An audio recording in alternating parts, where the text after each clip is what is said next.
La Coalition pour les naissances désirées, CND, a célébré la Journée internationale de l'avortement sécurisé en collaboration avec la coordination provinciale du Programme national de santé de la reproduction PNCR Tanganyika sous le thème « Le protocole de Maputo, où en sommes-nous au Tanganyika ?» Ainsi, lors de cette célébration, il a été l'occasion d'évaluer la mise en œuvre de l'article 14 alinéa 2.c du protocole de Maputo en province du Tanganyika. Au total, 50 participants dont le parti prenante gouvernemental, le partenaires techniques et financiers, les responsables des corporations professionnelles médicales, les organisations féministes de la place et la société civile ont rehaussé de leur présence la cérémonie. Célébrée dans un contexte où, malgré la dépénalisation partielle de l'avortement, notamment pour les grossesses issues des viols et violences sexuelles depuis 2018, les soins complets d'avortement centrés sur la femme, SCAF, ne sont toujours pas intégrés dans la quasi-totalité des zones et aires de santé, les clients faisant encore face à la tergiversation et l'objection des consciences de certains prestataires de soins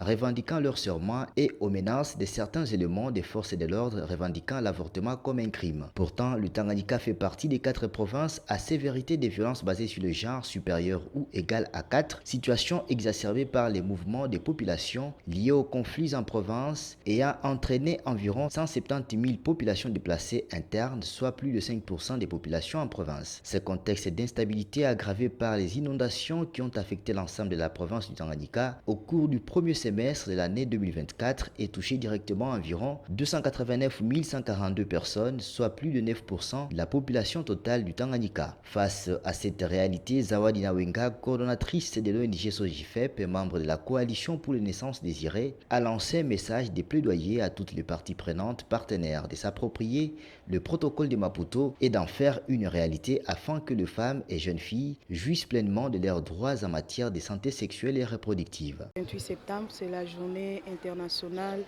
de l'avortement sécurisé au niveau mondial.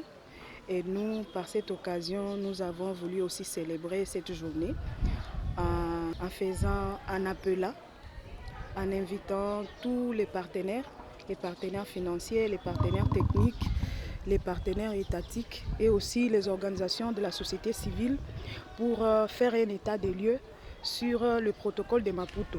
Où en sommes-nous dans la province du Tanganyika? Le protocole de Maputo, parce que c'est vraiment un protocole qui vient pour la protection de la femme. La femme a été longtemps marginalisée, a été longtemps prise en otage. Mais ce protocole, c'est vraiment un protocole qui vient pour la protection des droits de la femme et de la jeune fille d'une manière générale, d'une manière globale. Mais aujourd'hui, on était vraiment spécifique à son article 14 qui parle beaucoup plus sur l'avortement sécurisé et médicalisé. Et donc, nous voulons demander à toute la communauté de ne pas se fier sur les avortements clandestins parce que les avortements clandestins sont la cause des décès maternels. De son côté, Angélique Bichingini, coordonnatrice de AFEVETI, une structure de la société civile, parle des cas d'avortement autorisés par le protocole de Maputo, tout en appelant les autres partenaires à travailler pour le droit de la femme à l'avortement sécurisé au Tanganyika. Protokoli de Maputo ilileta 4 ka na hivi bashaongeza ingine ka moja ya 5. Inasema ka ya kwanza tunasema kama mtoto iko na moja ya 18 ndio ya ka ya kwanza. Ka ya pili ikasema mwanamke kama alikuwa viole. Ka ingine tunasema ya 3 mwanamke kama alijikutanisha mimba yake, tunajua mimba ni kalaka ni matrice. Mwanamke anakia jikuta mimba iliingia matrompe. Mimba ya matrompe haiko malaki. Kaya ine tunasema ni kaya incest. Kaya ya mwisho ile ya 5 tunasema kama mimba ilitushe psikolojia ya mwanamke. Mimba ikishatushe psikolojia ya mwanamke kusema mwanamke kiakili alijikuta iko traumatize, efe ya kupona ile mimba anaanza kujiuliza nitaishi je?